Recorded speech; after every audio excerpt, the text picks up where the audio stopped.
So welcome everyone. We are the Cancer Support Community Greater Lehigh Valley. I'm Jen Sinclair and you're here for the Bone Health Workshop. I wanted to mention a few things before we get started. We were able to present this special workshop through a grant from our headquarters office from Amgen. And wanted to mention that we are recording this for the benefit of folks who are tuning in online. So if you do have any questions that are more personal in nature and don't wish to have your voice on camera videotaped, then please use your note cards that are at your place setting, and then I will ask Dr. Lackman for you. Okay, so we'll get started. I'm officially welcoming Dr. Richard Lackman. He is nationally recognized as an expert in the field of orthopedic oncology. He comes to us from MD Anderson Cancer Center at Cooper, but prior to his involvement there, he was at Penn, and we are excited to hear what he's going to tell us today about bone health before, during, and after treatment. I'll let you take it from here. Thank you. Okay, thanks for being here. So I'm an orthopedic tumor surgeon. So I actually grew up around Philadelphia, went to college at St. Joe's University, medical school at Penn. I did my residency in orthopedic surgery at Penn. Then I went out to the Mayo Clinic in Rochester, Minnesota for my tumor training. And I came back to Philadelphia. So initially I was at Fox Chase Cancer Center for 6 years and Jefferson for 13. That overlapped. And then I was at Hahnemann for 4, and that's at Penn for 13. I was chair of the Department of Orthopedic Surgery at Penn for 10 of those years, from 2000 to 2010. And then in 2013, I moved my practice over to Cooper. So I've obviously had a hard time holding down a steady job. But I've been all over the place. So I'm an orthopedic tumor surgeon. I was actually the first fellowship-trained tumor surgeon between New York and Washington. I started my practice in Philadelphia in 1983. Back then, there were about 40 people in the country who were trained to do this. Now there's probably about 230, 250. I have 2 full-time partners, Taewon Kim and Nina Gutowski. So all we really do, about 95% is orthopedic oncology, a little bit of trauma. But so it's an unusual field. There aren't a whole lot of us centers around. We actually do care for a lot of people from the Lehigh Valley. I guess that the other closest person who's a really good person is Tom Bowen at Geisinger. And I guess he's the other sort of closest place. So there's only, every sort of major city has an orthopedic tumor surgeon, but again, it's still a fairly rare field. And you don't really need all that many because it's a fairly small field as that goes. So we treat metastatic disease, breast cancer, lung cancer, colon, kidney, thyroid, prostate, all that kind of stuff. And we treat a lot of primary tumors of the skeletal system, either bone or soft tissue. We treat a good number of children with primary bone cancer, which is much more common in them than soft tissue. In adults, soft tissue primary malignancies are more common than bone. And the prognosis for all that stuff has dramatically improved over the last several decades. And the amputation rate is very, very low. So we can typically save people's lives and save their limb, but obviously not always. So it's been a great field for me. And I've sort of started at the very beginning of this as a field. When I trained at Mayo in '82, there was no chemotherapy for sarcomas, and everybody got amputations if you had a primary bone sarcoma. And then pretty rapidly that changed when I got back to Philadelphia. And so now the cure rate went from 10% to about 70%, and the amputation rate went from like 90% to about 5%. So it's really changed a lot over that time. So what I want to talk about today is bone health. And bone health is pretty much similar whether you have cancer, had cancer, or never had cancer. And almost everything really is the same. There are different problems you have that sort of cancer brings to the table. We'll talk about that. But beyond that, it's real. I mean, I could be talking to any group of non-physicians, and most of it would be pretty similar. I don't want to get too technical. We can do a lot of good now for people with like metastatic bone disease, for example. There's been a lot of improvement in the drugs, so people live a lot longer, and a lot of times the metastases get sort of put off, but then as people are living longer, as things sort of still can catch up a little bit. But we have a very good ability to either fix things or replace them and get people back to their activity levels they were doing before they had the problem show up. So that's been a great thing. So the issue here is, bone is a major organ in our body. We're not well, I'm not an octopus, and I got to have a skeleton, and we need to take care of that. So there are a lot of different threats to bone health. There are ways to maintain it. Osteoporosis, which obviously is what happens when you have too little bone, is a major problem. And there are a lot of things that in our current environment that can predispose to that. So I think one of the biggest issues in this whole talk is knowing about bone health won't help you unless you get tested. So you need a DEXA scan, and you need to understand like the basic drugs like calcium and vitamin D, and you need to if you are being treated for cancer, you need to make sure that you talk with your physicians about it and be your own advocate so that maintaining your bone health is not overlooked. So bone health matters, and osteoporosis is a huge problem in our country because now we're living so much longer. I think 40 years ago the average age at which people died was like 47. Well, now who knows what I don't know if it's 82 or 85 or something, but it's a whole lot more than 47. So, and as we get older, this is a natural. It's a natural tendency, but you can fight it. You can do things to prevent that, but you have to get screened. So I mean, I haven't yet. I'm 67. I need to get a DEXA scan probably too. I did have my vitamin D level checked. It was low, so I take vitamin D. But certainly for women, and I'll show you why. Above the age of 60, everybody should just have a DEXA scan. It's very safe and it works. So osteoporosis, the whole issue with the skeleton, obviously, is that it's a structure, just like the steel beams in this building is a structure, but it's a living structure. And what happens then is the vast majority of the calcium in your body is tied up in your skeleton. But you need a certain amount that floats around in your bloodstream, and your body regulates it very carefully.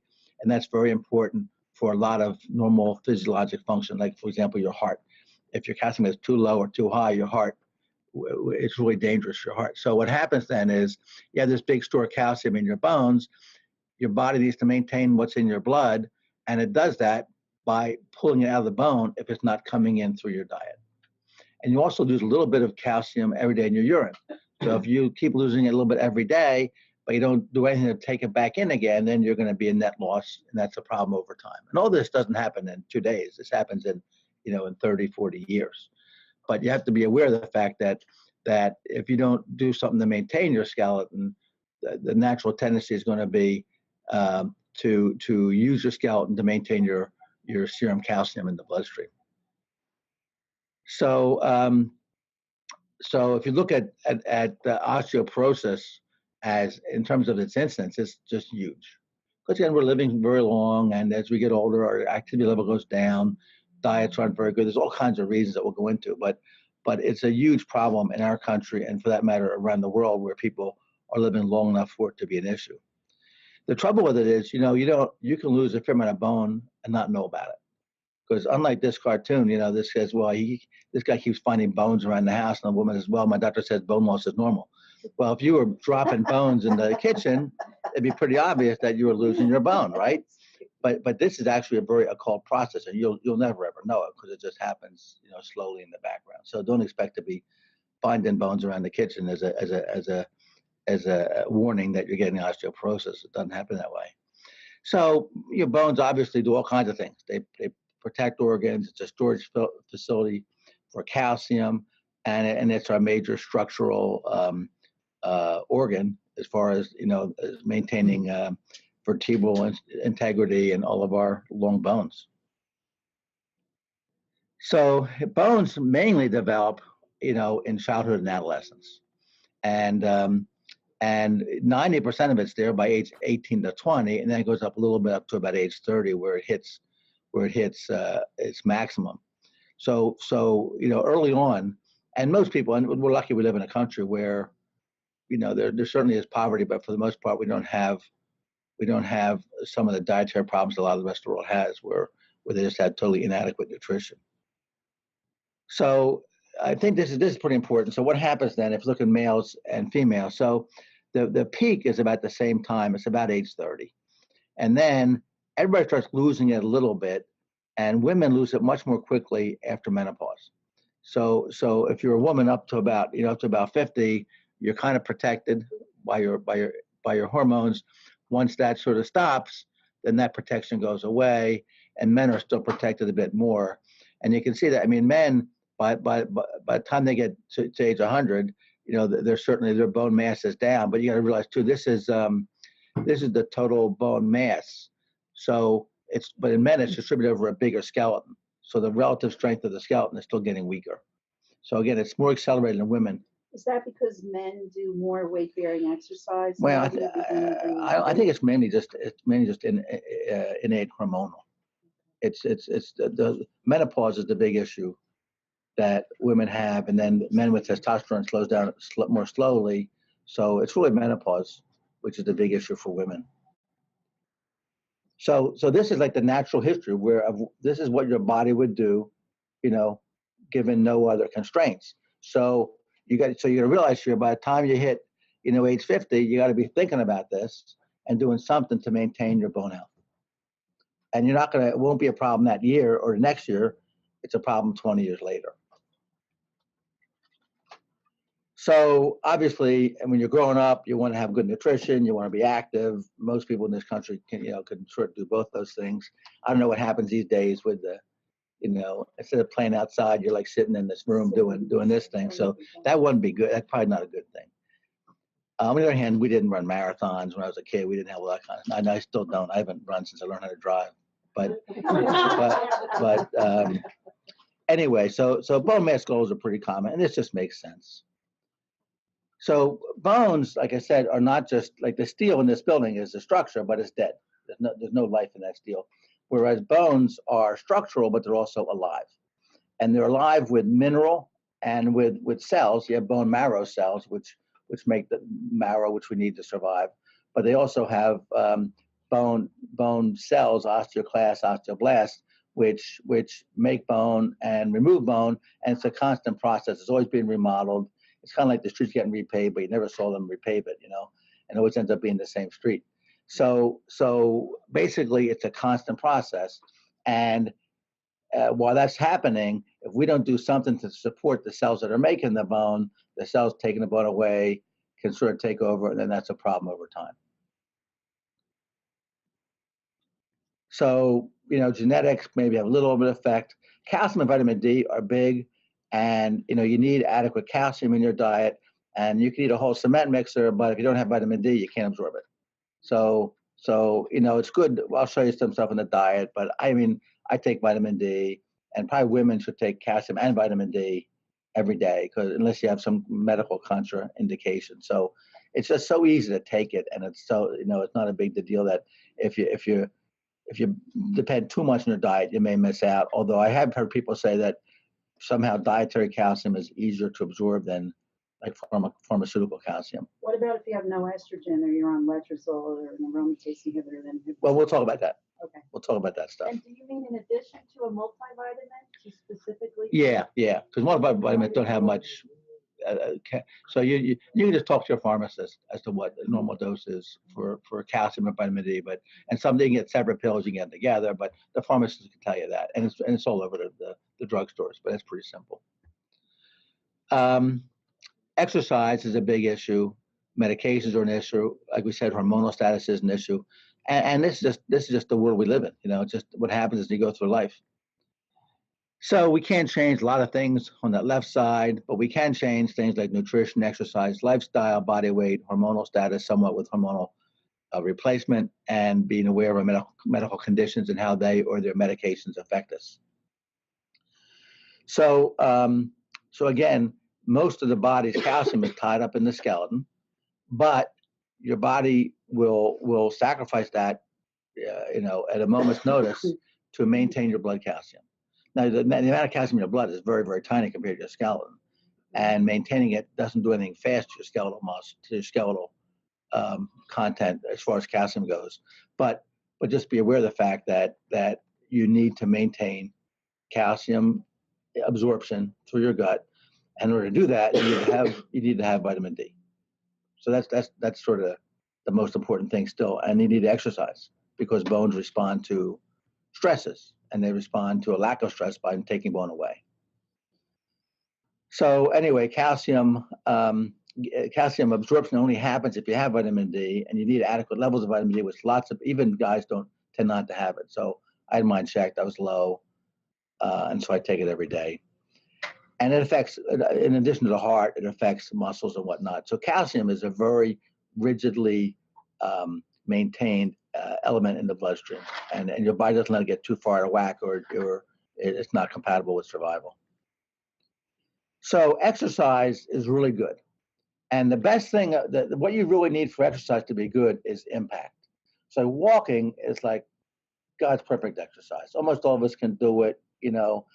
For example, if you swim, that's really good, but there's no impact.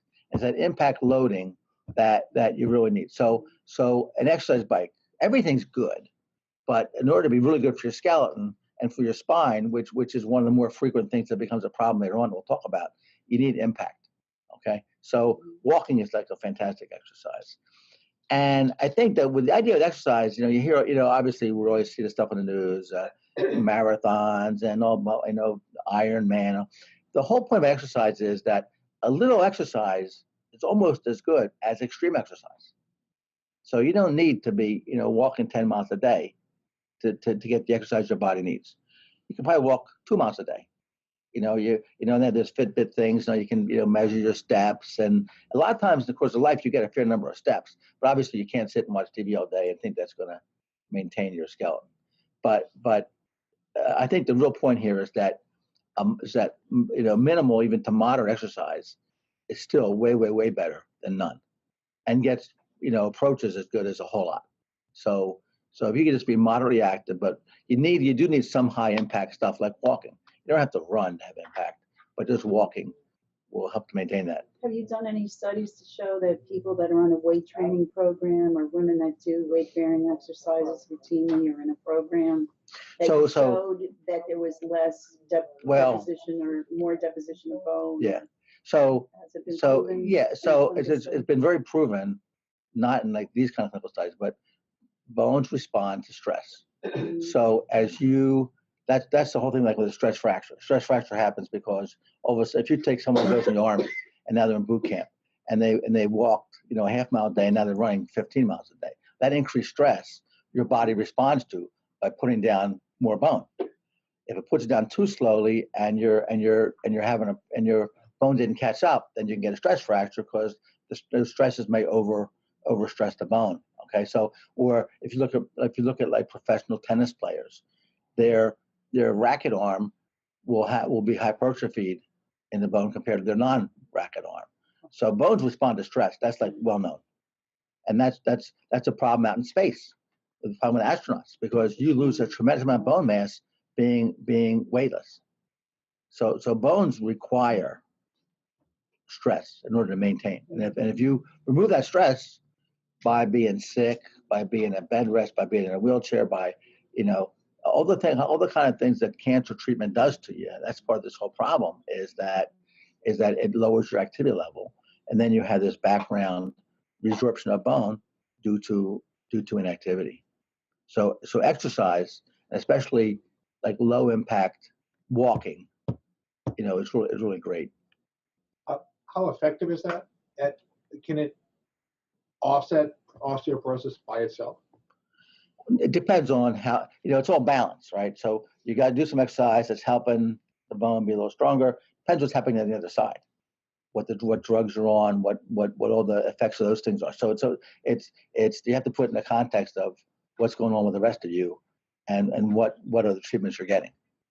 So it can help, but it can't. If there's like a drip of exercise making your bone strong, but you got an open faucet losing bone over here, then it's obviously not going to keep up. So again, walking is a great exercise. Stairs are good. Jump. I don't know people at our age who really jump. Dancing. Running is popular. You don't really, but even just walking is great. But anything you do is good. Everything you do exercise-wise is better than sitting. for weight training, that's very good too. It's good for your bones, for your muscles. It's good for cardiac health and whatnot. Anything, swimming, yoga, Pilates, everything you do is good, and it all beats sitting there watching the news. That's for sure. And it's much less stressing than watching the news these days. And so you get a lot of benefits. So it's not just strength, it's also balance. So one of the things that as an orthopedic surgeon I see all the time, so everybody, as you get older, you lose balance. Your balance diminishes. And what happens is that all the information that comes to your brain, so your brain knows where the center of gravity is and how to maintain that. As you get older, it takes longer to get there. At any point, your brain doesn't have enough information to maintain it, dunk, you fall. So, if you're a kid, you jump out of a chair and you run to the kitchen. Well, I'm 67, so I tend to I stand up and then I walk. So I've seen people with hip fractures already. So I've already tried to make myself do that. So, but you'll see as you get older, it's harder, to put clothes on standing on one leg, or that kind of stuff. Everything, it's hard. And they used to be able to do it, right? In life, you pass through doors. Like life's a whole bunch of rooms. Well, all of a sudden you're in a new room. You're not in that room anymore. That's not, that door closed, and now you're in this different room. Well, you better look around and figure out what's in this room, and then so balance is a huge issue, and that's why exercise is important, and just thinking about your balance is important. And if you have a problem with balance, using a cane, or nobody wants to use these things, right? But using a cane, eventually is a need. If you get beyond that, you need a walker. So we see a lot of people who fall and break their hips because they're too resistant, to use walking aids like that, which really increase your ability to maintain your center of balance. So understand that balance gets worse. I already, if I go down a flight of stairs, I'm always looking for the handrail. I'm 67. I'm not 90 yet, but I already had that sort of innate, feeling. I really should probably do that. So they need to make them prettier. I'm sorry, women don't want this ugly gray cane. No. Well, they sell rhinestones and they sell glue. I just saw. So you could be creative with that. So then we get to hormones. So obviously estrogen mainly in women and testosterone mainly in men support bone growth, and it supports maintenance of a normal skeletal mass. So the whole real issue then is that during menopause, women lose estrogen, and that accelerates bone loss, whereas testosterone takes a much longer path to wean down.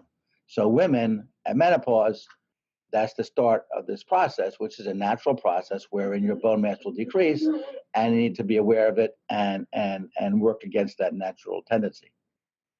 So, alcohol and tobacco, I think, smoking is terrible. And, in the old days, like everybody smoked. Nowadays, it's, no doctors really smoke. In the old days, doctors used to smoke in the OR lounges, and it's like ridiculous. Or you used to go on a plane, it was everybody smoking. So, everything in moderation, but smoking, there's no moderation. So it's just bad for you. If you want to dream up something that would be as bad as it is and slowly, hurt people, you'd be hard pressed to find something as efficient as tobacco. That would take that long, but do so many things. Yeah, but I would rather still sit sitting is bad because of the inactivity and whatnot. But I'm not believing the stuff that says it's as bad as smoking. But I don't.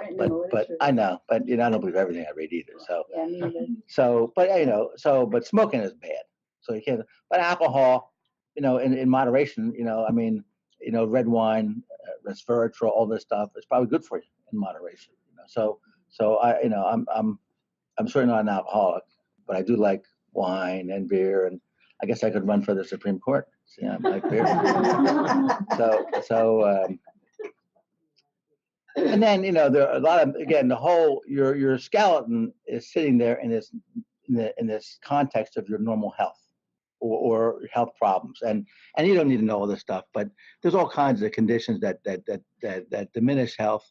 And obviously, like transplantation is a situation where you need to, because of the medication and whatnot. You have to be aware of that. And again, part of this is just being aware of the fact that if you're in a high risk group, do something about it. Do something to maintain your health and talk to your doctor about it. And again, be your own advocate. Okay. So the common medications that can accelerate osteoporosis. So steroids, they're very safe in short doses. If you're on a long-term dose for asthma, lupus, anything of that sort, rheumatoid arthritis, that's a problem. These proton pump inhibitors are pretty common antacid pills, but a lot of those antacids by the pill form are proton pump inhibitors, which can over time enhance osteoporosis. Some seizure medicines, the SSRIs are for depression and whatnot. Cancer medicine. So there's all kinds of medicines that can have effect on this, and it's a matter of figure out what you're on. But you should talk to your doctor and say, hey, am I on anything that's going to accelerate osteoporosis? And they can tell you, but you have to ask the question. So at any age, the things you can do. So nutrition is important. You want to, obviously, you don't want to be overweight. You'd like to be, in a reasonable balance kind of weight situation. And then nutrition, you can eliminate a lot of the worries about where you're getting calcium and vitamin D from just by taking a pill. So, I think I'm pretty big on that because, you need a fairly diverse diet to really maintain that. And even then, it's hard to maintain vitamin D in this kind of climate because we don't get much sun. So from my point of view, I take the vitamin D, and I think all women should take calcium and vitamin D. Hormonal status is an issue, and then obviously it's sort of complicated as far as hormonal replacement once women reach menopause. There's all kinds of, it's sort of a double-edged sword. It helps things, has other risks. So you would need to talk to your gynecologist or internist about that. And then we mentioned some of the medical conditions and medications that are a problem. But you should be aware if you have issues that will accelerate this. And what it takes is to maintain your bones. And it's pretty simple stuff. So again, you need calcium, about in adults about 1,000 milligrams a day, and you need about 1,000 units of vitamin D. And that's very easy to take in pill form. Then you don't have to worry about the rest of the diet. You still need a good, varied diet, but then at least you're getting this stuff. And many people in America have low vitamin D levels. So, and vitamin D is very safe within these kind of reasonable. If you took massive doses, that might be a problem, but not with what you're getting typically. And again, you would just talk to the pharmacist, and they can tell you how much to take. But it's about 1,000 units a day that you need. And there's a lot of courses of calcium. I don't eat a whole lot of sesame seeds. I can't remember last time I had collard greens, or I don't even know what tahini is. But again, so I try to have a varied diet. But the little white pill is a good thing, and you can do that. Yeah, almonds. I mean, if I eat all this stuff, I'd probably weigh a ton. But yeah, right. I'm sure I would too. I've just never had them. Do you recommend calcium citrate or? I don't think it matters. No. I don't think the formula of calcium really matters. I've never seen anything that really says it matters much. But the big thing that does matter, if you don't have vitamin D, you can't absorb it. And then vitamin D, you can get all kinds of sources, but you probably need a pill. And they can check your vitamin D level very simply in your blood. But most people in these northern latitudes, we don't get so much sun. You need vitamin D. So again, we talked a little bit about balance. So balance is, you don't want to fall. Like just falling from a standing position is really bad, and you can hurt all kinds of things doing that. You don't have to fall off a ladder, So, and again, it's a matter of understanding that your balance gets worse over time, as everybody's does. So think about it. Be aware of it. Be aware that standing and starting to walk become two different steps. You don't stand and walk. You stand and then you walk. Give your brain a second to let all the things that tell us about what balance is, catch up. Then you can start to walk. But you see it pretty frequently. People, they'll get up and doof, and that's when they fall. So don't fall. And I think probably practicing balance is a good thing. So in like Tai Chi, yoga, a lot of these things that practice balance is probably very good. I don't know any data for it, but I'll bet you it's pretty good.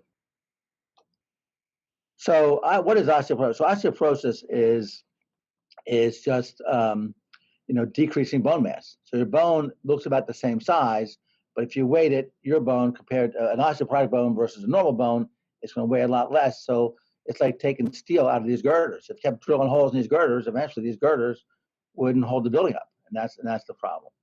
And again, so as our life expectancy has increased, our skeletons are hanging around a lot longer, and still subject to all these issues that naturally take bone away. So we're in this sort of a losing proposition, and you need to fight it, but you need to be aware of it. So obviously fractures are bad. Hip fractures are way important, and people don't necessarily just die from a hip fracture. They die because they've gotten to a point where their health is so fragile. It's not just their bone health, but their other health too. They don't really die. If they infect a hip fracture, they don't die from that. They die because systemically they're getting pretty old. But in the meantime, hip fractures are pretty nasty, and so you don't want to have this happen. And so the issue really is, number one, again, maintaining your bone mass. Number two is if you get to a point where you need help walking, get the help. So a cane is helpful for balance, and then a walker is even much better than that. So hip fractures are important because they're very unpleasant, and people need surgery. It's not a big, huge deal, but it's a major operation, and it really, if you get to that point, it's sort of indicating where you are in terms of general health. So we're not typically doing these on 60-year-old women. These are in 85-year-old women, or more men also. But so we know if you're 50 and you get a hip fracture, that doesn't mean you're gonna be dead in a year. As a result of falling versus people that are having hip replacements now more and more. Well, hip replacements are great. Hip replacements and knee replacements are really good operations. Mm-hmm. Like the word kind of, when I was younger, people cripple was a word, like people were crippled. That kind of disappeared, because now if you're kind of getting crippled, you get a new joint and you're not crippled anymore, Right. But if you look at at what people went through before new joints were available, it's pretty bad. Like if you have a really bad hip, you're not going anywhere. If you have fracture though. So the fractures have nothing to do with hip replacements or knee replacements. You can fracture around a hip replacement or around knee replacement. Most of these fractures we're talking about are just plain ordinary fractures. But that's a worse surgery than going through a hip replacement surgery. Well, if you have a hip, no, actually it's not. Okay. So if you have a hip fracture like this one, so here's the ball of your hip, and here's the sockets over here. So we typically used to just replace the ball with a stem. It's like a half a total hip. But nowadays, people say used to do a total hip. A lot of people just do the total hip while they're there. So it's pretty much similar to a total hip operation. But a lot of these people, if you're 92 and pretty frail, we wouldn't be doing a total hip, because we say, gee, you're really not healthy enough to have it. But now all of a sudden you have to do something, because we can't leave you with a hip fracture because you can't even roll over in bed. So maintaining your bone mass and then being smart about your balance is really an issue. And whether people fall and break or break and fall, that's always sort of a question too. It probably both happens. And then the other thing that's really common are vertebral fractures, which sometimes are sort of occult. Sometimes you find people who you can look at an X-ray and say, gee, they had one or two small fractures. They may never really been aware of it. But this is another place where if you really are osteoporotic, this could be a bad situation. These can be exceedingly painful. They can create spinal deformities like severe kyphosis, where people are kind of stuck looking down. So the long bones and the spine are probably the most common areas where it's really a problem. And then sometimes in the pelvis too, we do see stress fractures and osteoporosis.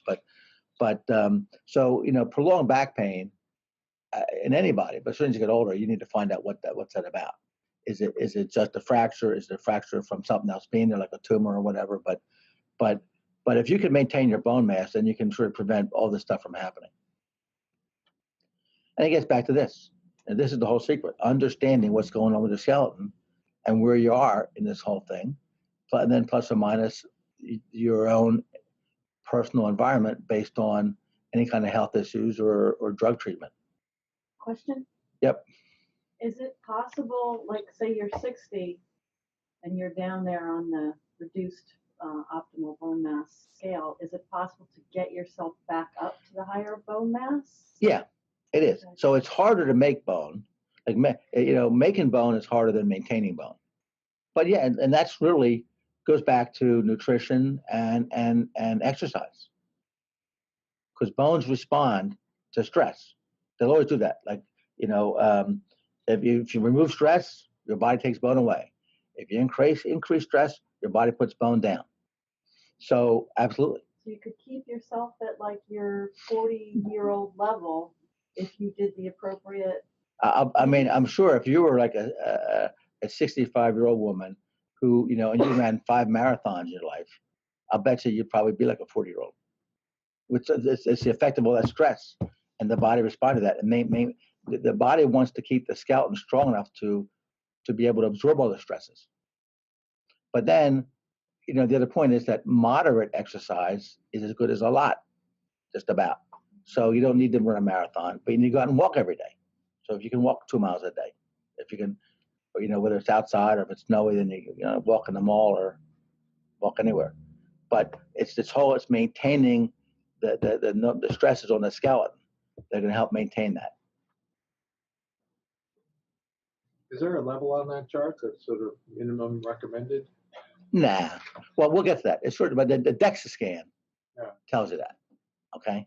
So a DEXA scan it's like 1/10 of a chest X-ray as far as radiation goes. It's like nothing. You can go live in that machine just about.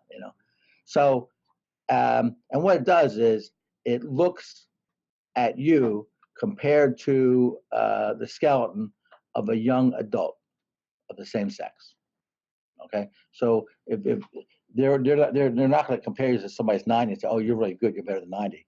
They're going to compare you to somebody's 30 and say, hey, compared to 30, which is the maximum, where are you? Okay, and it kind of goes by standards of deviation. It's like the bell curve thing.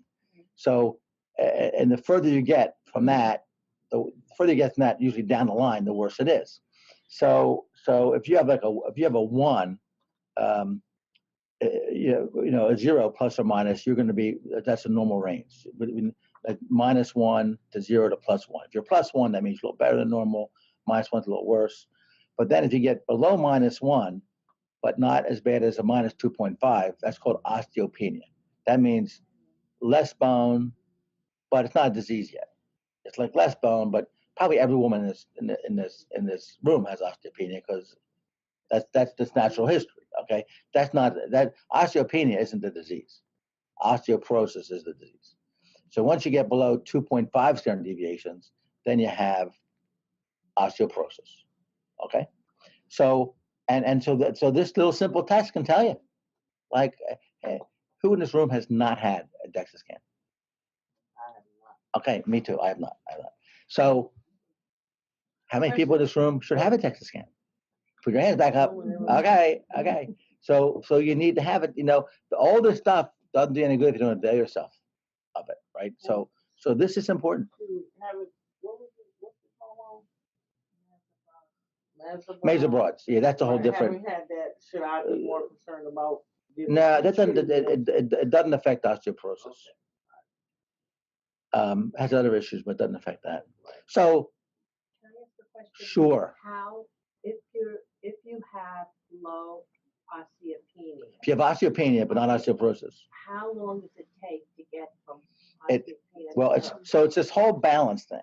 It depends on how much you're doing to keep it up and how fast what the flow is this way.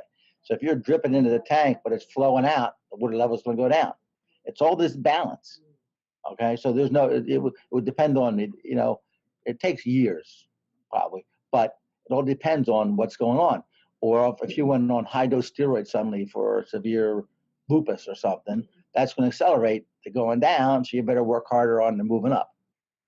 So it's all this balance throughout By life. doing that, moving up, you mean like Exercise, calcium, vitamin D, and then there are other drugs where if you like we'll talk about the bisphosphonate drugs a little bit. But a DEXA scan is like way simple. It's painless. It's like wait. It So only takes 2 minutes. It's really. yeah. not So bad. I mean, I'm 67. Guys, again, you can tell from that thing is usually less of a problem, but women, it's a problem. Menopause is a problem. So I think the real point is avail yourself of all this technology, and then it's pretty simple to keep yourself out of trouble. Diet and exercise, and understand where you are. So And then why isn't the DEXA scan made protocol for women? well, I mean, a certain age? I think that I'll talk to you about screening in a second, but it costs money, But I'm a doctor, okay? So people don't come into me and say, doctor, if you're like 80% right, that's okay. Don't spend too much money on me. I can live with 80%. That's okay. No, that's it. People when I say they want the right answer, they want 100% right. It costs money. It costs money to be 100% right about all this stuff. But like colonoscopies, for example, Yeah. are routine now. Yeah. Once you Well, 50, yeah, for example. right, Why isn't right. that? Well, Why hasn't the medical profession made that I don't know. I think your internist, you should ask that question to your internist, because I know for myself, it's part of my regular routine. I get a scan done like every 2 years. Yeah, but they get caught up in all kinds of different health issues and whatnot, and well, they're really that aware of this stuff. But to a certain extent, you can sort of be your own advocate, and so that's important too in medicine. Good. Now don't lose it. What you write it on? Okay. So just to reiterate, you're saying that if you are osteopenia, if you are osteoporosis, you can't go back to being osteopenia? I didn't say that. I said it's more of a struggle. Moving back up is a little more of a struggle. So it's easier to maintain osteopenia than to get there from osteoporosis. But can you reverse osteopenia by doing? Yeah, you can. But it depends. What if you're 74 and you have a bad hip? You can't walk. You can't walk. You can walk around the house. You can't really walk 2 miles. You can't. So things happen in this whole other thing. So that's why prevention, from the time you were, 19 is way better than trying to treat it, when you're 70. So, but you need to be aware that you can treat it and you can still keep out of trouble if you're aware of that. Okay. So who needs screening? Women, 65. So I think that's actually too late, because, but I don't know why that. But again, when they do this stuff, they're looking at it's not just the medicine. It's sort of what is the most effective way to screen the population and use our financial resources. So, but you're not worried about the country's. You're worried about your skeleton. I'm your doctor. I'm not worried about the rest of the country's financial resources. I'm here to take good care of you. Costs money to take care of you. Luckily, somewhat it's not our money. So I don't want to be irresponsible, but I'm not. But if I'm your doctor, I'm worried about you. And my job is to do everything for you that's reasonable, right? And that means getting a DEXA scan. So in men 70, you should have it. If you break a bone after the age of 50, unless you're in like a car accident or something, if you're a woman with any kind of early menopause and anything like that, there's a whole variety of risk factors we went over in terms of drugs and whatnot. If you fall and break your wrist, that's called a fragility fracture, unless you had a big huge fall. But that you should have a DEXA scan, because you want to know did you really break it just because you had a strong enough fall, or did you break your wrist because your bones were too fragile and it wouldn't have broken otherwise? But for women here, anyone who's a breast cancer survivor and had been a patient or had their ovaries removed, so you had a drop in estrogen, women such as that need to have a DEXA scan much earlier.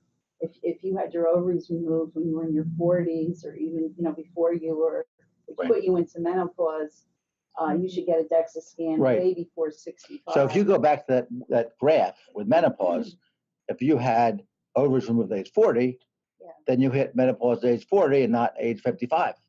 So that puts it 15 years earlier in this whole scheme. So excuse me, that's why I'm in full blown menopause at 50. Okay. should I be concerned about getting fixed? No, I mean, full-blown menopause at 50 is normal. So you probably don't need a DEXA scan yet, but what this says is by the time you're 65, you should certainly have it, and probably, you can, if you start a little earlier than that, that's pretty reasonable too, and it really depends on the rest of your health. I was put into menopause at 43, and actually 42, and I'm actually on an anastrozole, Okay. which blocks estrogen. So, what would you recommend? Well, so I'm not, I'm an orthopedic surgeon. I'm not like a real doctor, So I'm like a carpenter with a big education. So what I can tell you is you need to talk to your physicians about it, your gynecologist, your internist, your oncologist, and say, yo, what can I do to make available to me all this technology that can help maintain my skeletal health. So there's a lot of different drug options. I don't use those drugs per se because I'm a surgeon. I don't give them out, but I know what the class of drugs are and I know what they do. Yeah, But the whole point, yeah. So the whole point is you need like bisphosphonates. So you're doing Fosamax or one of those kind of drugs that blocks osteoclasts from resorbing bone. It makes it harder to resorb the bone. So you need to talk to your doctor and say, hey, I have all these different risk factors for osteoporosis. What should I be doing about it? Just to let you know, like I'm on letrozole, which is an aromatase inhibitor, so it inhibits estrogen synthesis. But my oncologist who prescribes that prescription is the one that is very adamant about making sure that I'm not suffering severe bone loss. And he's also the person that prescribes some of the drugs that can help with that.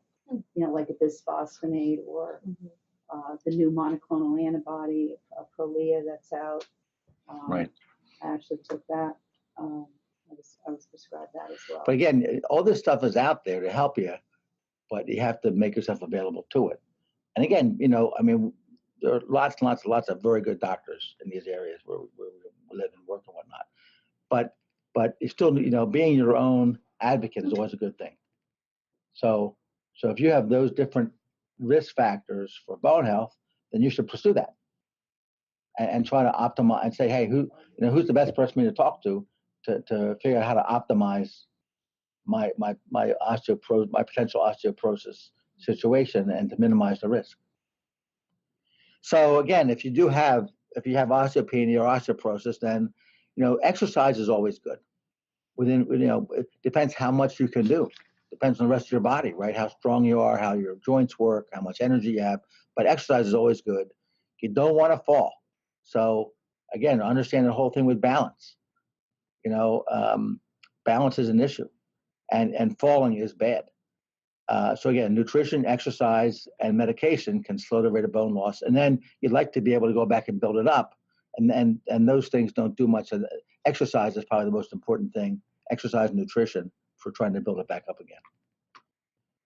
So what can you do? Yeah, and like we said here, you need to understand your risks and understand this whole natural history of what's going on with men and women with or without cancer, because it's pretty similar, and the things you can change: nutrition, lifestyle choices, obviously not smoking, exercise choices. Again, a little exercise is a whole lot better than none, and almost as good as a lot. And then understand your medical conditions, and again, speak to your physicians about any drugs you take that put you at risk for this stuff. And again, it's really a matter of speaking to your doctors and trying to make sure you understand your risk factors based on your age and your individual medical history, okay? And then again, we keep getting back to these other lifestyle issues, your diet, exercise, all that kind of stuff. So what about cancer? So far what we've talked about really is it's pretty similar whether you kind of had cancer or not. It's the same big process, okay? And cancer is a bit of a problem because it just sort of accelerates people down that path a bit. So cancer certainly has direct effects on the skeleton, and like myeloma, for example, which is a bone marrow cancer, causes a lot of small holes in the skeleton.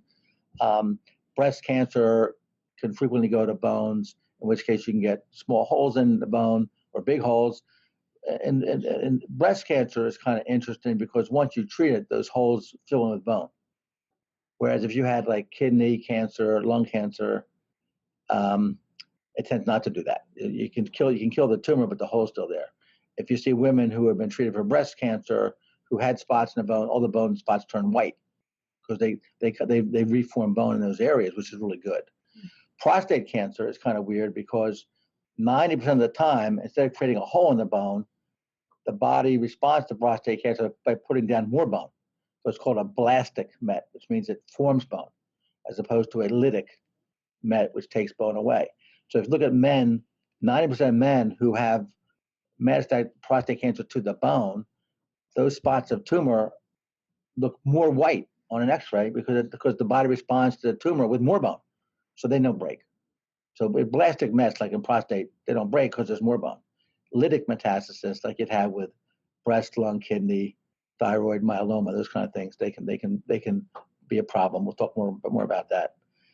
And then again, is where people now are surviving so long with cancer, which is fantastic, but then it leaves you longer in this whole process, which is affecting your skeleton in the meantime. So you need to be aware of that, and you need to do what you can do to fight that.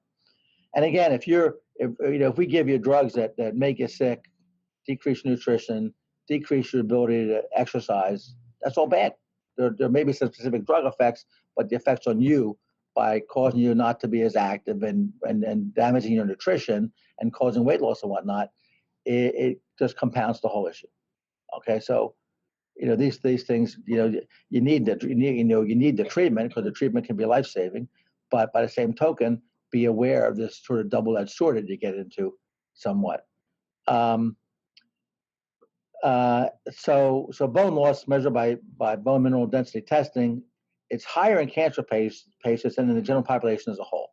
And that's probably because of the tumor itself, but also because of some treatment effects. So if you have cancer, that's a risk factor that puts you above just a healthy person your age for osteoporosis. So again, you want to manage yourself. You want to manage your own health and make sure you're making yourself available for these different treatments that are available. And again, we talked a bit about osteoporosis screening, and certainly if menopause early menopause is an issue, if you're on drugs that are associated with accelerating osteoporosis and all these things, you need to be aware of. You need to have these conversations with your doctors. And then when you get screened, you don't just get screened once. You get screened, repetitively, depending upon what's going on in your life. I mean, maybe if your things are really good, you can wait 2 years to get screened again. If you're in some flux with medication and weight loss and activity decrease, maybe you should get it within a year and make sure that you're not going down a bad track on that. And again, non-pharmacologic approaches mainly are things like exercise, calcium, vitamin D, basically. But that's good, but that by itself isn't necessarily enough. So for example, breast cancer, a lot of breast cancer medical treatments affect bone mass. So bisphosphonates is a whole class of drugs, and in your skeleton you have two kinds of bone cells.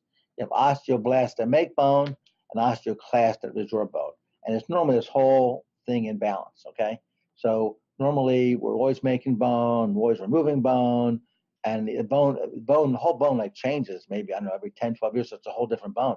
Looks the same, but it's all different. But in the meantime, in the context of this whole osteoporosis and whatnot, if we could shut down the cells taking the bone away, that's probably a good thing. All that leaves is the cells making the bone, and that's what bisphosphonates do. They inhibit the cells that take away bone from taking bone away.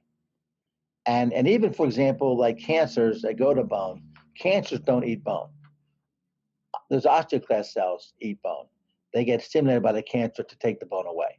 So if you can shut down the osteoclasts, it's good for penile osteoporosis, but it's also good to prevent a tumor from stimulating bone resorption in your skeleton. Okay. So again, the big thing is to make sure you're your own advocate and make sure that everybody's aware about the fact that you're trying to maintain your bone health. I mentioned the fact that in prostate cancer, 90% of metastases are blastic. So guys with that, they don't break. because they got more bone in that spot, not less bone. It's more dense white, which is if all these metastases did that, that'd be pretty good. We wouldn't have a problem. What's the incidence of osteonecrosis of the jaw and side effects? It's Side effect with, I think with it varies. It's low. It's a couple percent, at most, I think. So all these drugs have side effects. Diet soda has probably side effects. I mean, so there are side effects. They're typical. If these FDA approved drugs, the side effects are manageable and or infrequent. So, but they're there. So typically, if you get put on a drug like a bisphosphonate, your physician would talk to you about to say, okay, here's a good thing it's going to do. Here are some bad things it can do, which obviously are way less frequent than the good things, or we wouldn't be selling this drug. But here are still some issues. I love this drug commercial on TV. Oh, here's this drug, and now here's 18 things, including death and seizures, and who remembers all that stuff? I mean, I think they should just tell you what it costs. So Dr. Blaine, we haven't had tumors on my right femur that Right. actually ate Right, holes into right, my bone. right. Do I need to be especially concerned about the osteoporosis thing? No, so Mason Broads doesn't affect osteoporosis. Okay. I've had patients with Mason Broads. I have other patients, but it doesn't affect that. So there's nothing about Mason Broads that really makes you different than anybody else as far as this bone health stuff goes. Excuse me, you said it wasn't actually the cancer that makes the holes in the bones. It's the Clast, CLAST. So what happens if the tumor's there, it secretes things that encourage bone resorption, that activates the osteoclast, and then in bone, in the not mineral part of bone, there are a lot of growth factors which then make the tumor grow faster.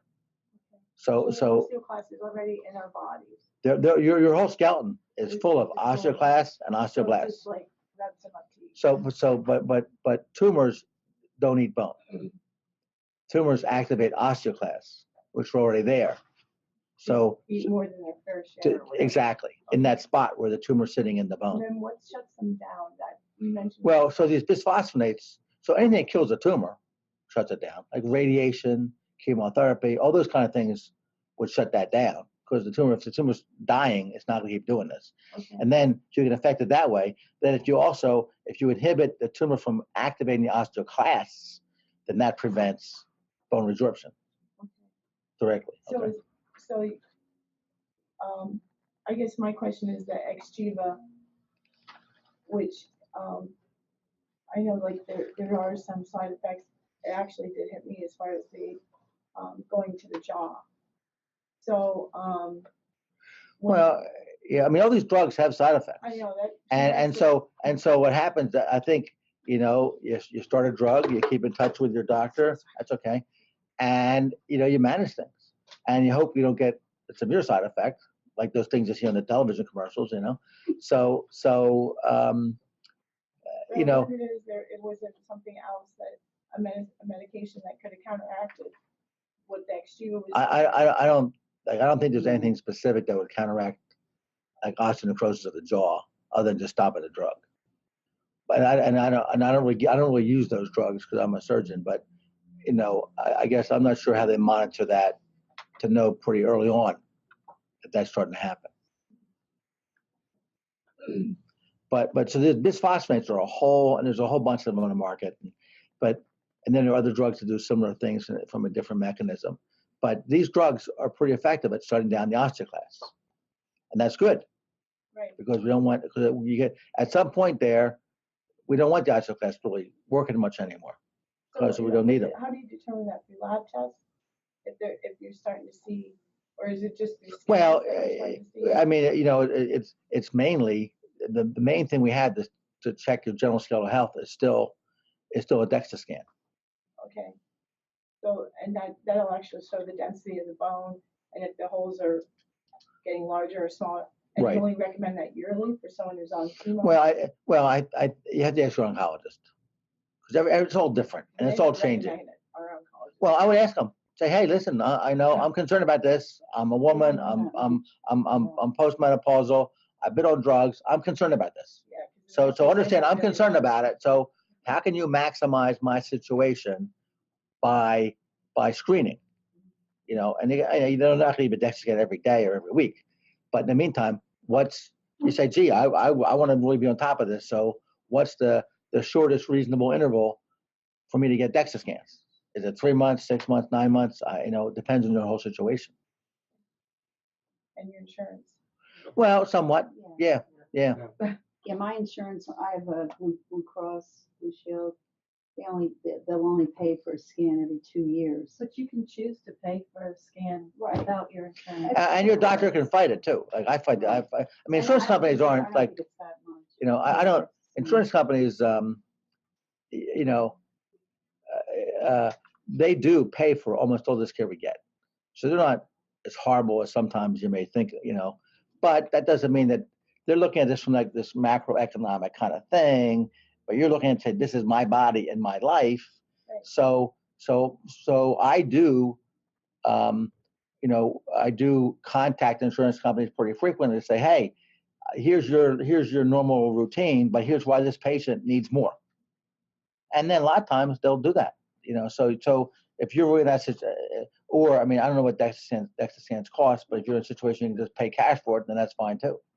But as a physician, I'm involved frequently, you know, a couple times a week. I have to call insurance companies because they denied something that they shouldn't have denied. And a lot of times it's just because they don't have the right information. Somebody gets some basic information, they sort of go down to the little scale and say, well, where's it fit? But when you actually explain to the physician, like 90% of the time they say, fine. But if I didn't call, that patient wouldn't have gotten that test because otherwise you're stuck in this normal kind of scheduling thing. But it can stop when there's a slow bone loss occurring, whether it be in the jaw or the skeletal or wherever. You can stop and turn it around. And I'm not just speaking, you know, with lifestyle change. I'm talking, is there drugs?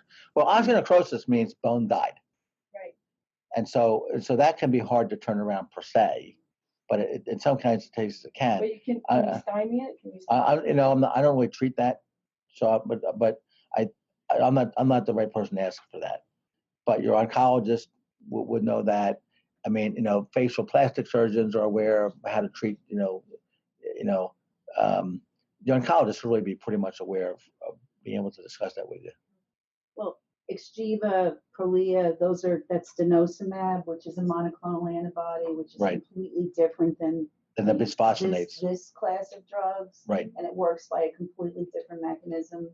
And it's my understanding that my question to you is, when you're on these drugs, you're not supposed to have any kind of bone surgery. So as a surgeon and an orthopedic oncologist, have you come across women that were on denosumab that you were not able to, that they had? Well, I think it's my fear being on it was, you know, what happens. And I'm an avid cyclist and I'm very active. I mean, if you break your hip, it doesn't matter what you're on. Okay. They have to fix it. You know, we can't leave you. So it's all relative. Okay. I mean, they may not want you having like elective hip surgery where bones have to sort of heal in around the prosthesis. But then you can have cemented prosthesis too, where it doesn't have to do that. So, you know, medicine's complicated. That's why, you know. There's not a lot of safety data, and even my own dentist, and she's had patients Right. that were on this drug and had to do, you know, an extraction of a tooth, and you know, she called the manufacturer, and they're like, "Well, we don't have any data." Right. So these are. Well, I think that's why you have to just go to a good doctor and make your concerns aware and make sure that physician is acting on your behalf to get the information that they need, whether they have it already or whether they have to call somebody or talk to somebody else to get it. A lot of this stuff, you know, it's not, you know, people don't treat cancer like in a vacuum. You know, we have all kinds of different specialties who come together to treat people. And so we typically have no qualms about getting on the phone and calling somebody and say, hey, here's a problem. What's the order of the issues if we don't know them ourselves.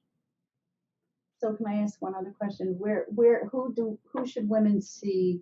Who are the experts on prescribing these classes of drugs? Usually it's a medical oncologist. Medical oncologists.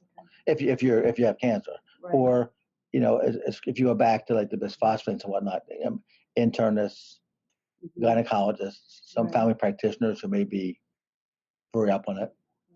If you have a family doctor and they don't really up on it, then say, hey, listen, I'd really like to talk to somebody who's more into this, and who might I talk to? Because I have a friend with Crohn's disease who she needed to go on like I think a parathyroid hormone, and she had to go to some other specialist. An endocrinologist. Yes. Right. To get the prescription. And then yeah. So if you have hyperparathyroidism, for example, if the parathyroids are too active, then you can't take calcium because that would raise your blood calcium level too much. So all this stuff. I mean, I'm kind of giving you the basics. I think the real issue is be aware of it.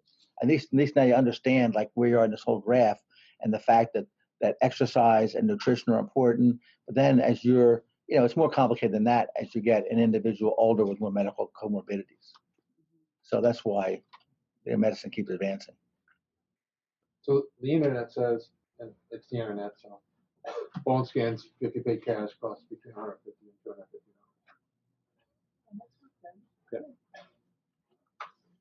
So MGUS is a thing. It's a protein thing that your bone marrow is making, and it's sort of a predecessor for myeloma, which is a bone marrow cancer. It's 1% annual risk of progression from this MGUS, monoclonal gammopathy, to actually myeloma. And myeloma is a problem because it's a bone marrow cancer, and it does create a lot of different holes in bones because that's where tumors growing. Okay. And then the other thing we see a lot of are tumors that go to the bone from where the tumor originally was. So breast, lung, kidney, thyroid, prostate, and myeloma. And again, these tumors don't cause bone to dissolve primarily. They activate the things that are normal in the bone physiology that make that happen.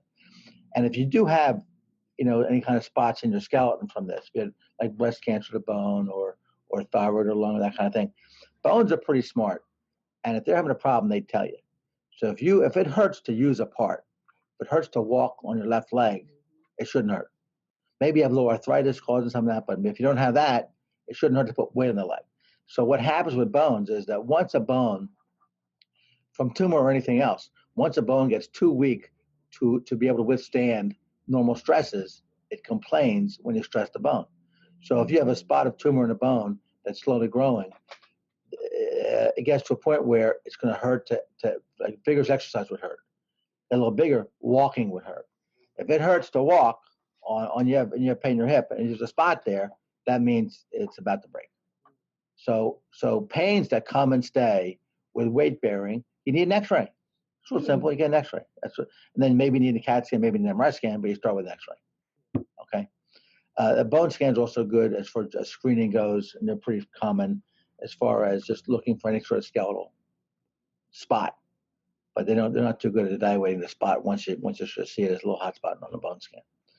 But bones are smart. But if you do have any of these, if you do get pain that's for real and stays there, then you got to get an X-ray and see what's going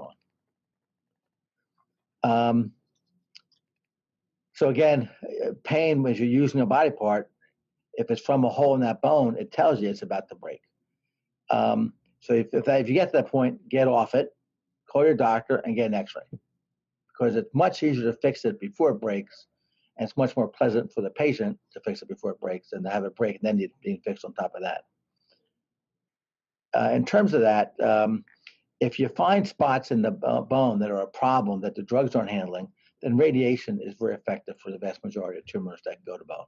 So radiation is a local treatment. It just affects the little spot they radiate. It doesn't affect the rest of you. But if you have a spot in a high stress area, like in the top of the femur bone, your thigh, before it gets to be a problem, if they radiate and kill it, then it should never be a problem. So you can prophylactically treat things that might be a problem with radiation. It's well tolerated. The dose they don't give aren't that high, and that can prevent it from becoming a problem. If we have to fix things, if you have a break in the bone from a tumor and we have to go fix it or replace it, then once that's done, you typically need to radiate it so that tumor wouldn't come back. But then with that combination, we can get people back to being very active.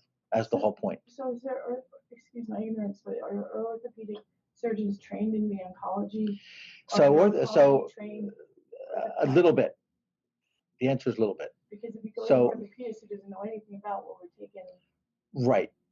So well, that's why I'm an orthopedic tumor surgeon. Now, not every person who has a spot in their bone from a lung tumor needs an orthopedic tumor surgeon. And, and of course, a more modern treatment, as you go through a residency in your training, people get basic training in doing that. Now, levels of sophistication vary. And So we should be looking for someone who's oncology trained as an orthopedist or something. well, it depends on how complicated the problem is. Yeah. Or if they have an orthopedic surgeon who sees you, I would say, how capable are you of handling this? And that, because otherwise there's just, there's people around. I probably, if you look at metastatic bone disease, like, lung, lung, breast, and kidney, which are the most common, I'm sure at least half of those surgeries are performed by orthopedic surgeons who are not oncologists per se. And then, but then there's a lot of different aspects of it. And if it's a fairly straightforward thing, that's fine. If it's more complicated, then maybe you need somebody with adequate training in that. But even normal training is reasonable for that. I think you have to talk to the guy and talk to the man or the woman and say, hey, if I was your sister, who would you go to? That's always a good question, right? Yeah, I love that question. Yeah, I use it all and I the tell time. patients that. I treat all my patients like my family, but I tell them, this is the same thing I'm going to do as if you were my family. So then they know that, and it's true. So if I wouldn't treat my family, I wouldn't treat you. So I think that knowing that a doctor with your specialty exists helps a lot in the conversation. yeah, sure. Yeah. Sure. You tell your doctor, Lehigh hey, Valley- I know I can go to this specialist. Lehigh Yeah. Valley Do you think I actually sent should? me to him because they Yeah. were equipped to deal with the tumors that I had on I my had a right patient- femur. So they referred me to Dr. Blackman and sent me when he went to Philadelphia. Yeah. I'm right across the river. Yeah, I but know I came to see you then too. Yeah. I took a tumor out of my Right. muscle mass right. I remember that because after the Yeah. 5 years ago. Yep. The surgery, the original surgery was in 2003 with the tumors that had eaten the bone, eaten holes straight through my bone. Right. And they weren't equipped to deal with it in Lehigh Valley, so they No, sent me you have to you. go outside. Yeah, they sent me to him. Well, but there's Especially people. for something There that's are rare. people. Again, there's about 230 Very people in the rare. country who do this. So Right. there's people not too I far do from anybody. advocacy because I have, I work in the cancer field, and I had a patient who had a clear cell sarcoma, which is an extremely rare tumor, who, even when he went down to Penn, actually he ended up going to MD Anderson in Houston, to the real, to the main hospital, Right. to be seen Right. there, and only found that there was a handful of people in the entire world that had his Right. type of cancer. And Right.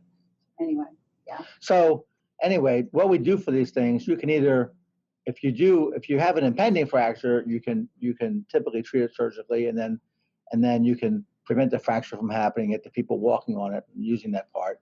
Or if it does break, you can either fix it or replace it. And what we try and do is the last operation first.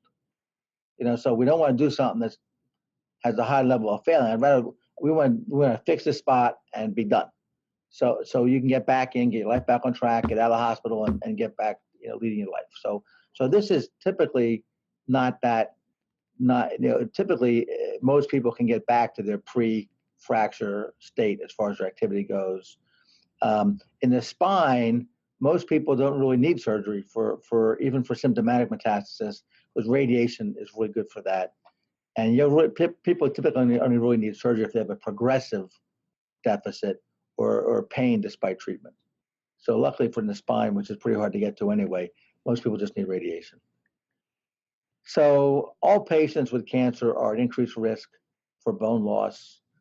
But again, skeletal health, isn't on the top of everybody's list. So it should be on top of your list as far as your own skeleton goes. Optimum treatment, has certainly improved over time. And again, you need to be your own advocate. And so we really have a good need as people live longer with these conditions to try to optimize their skeletal health, which is such a big part of your general health. That's it. What I would like to now is end the online, unless you see any questions, Laura, that came up from the online community. All right, well, thanks for tuning in. So we'll end there in case there are some other more personal questions, but this group was really dynamic. Thank you.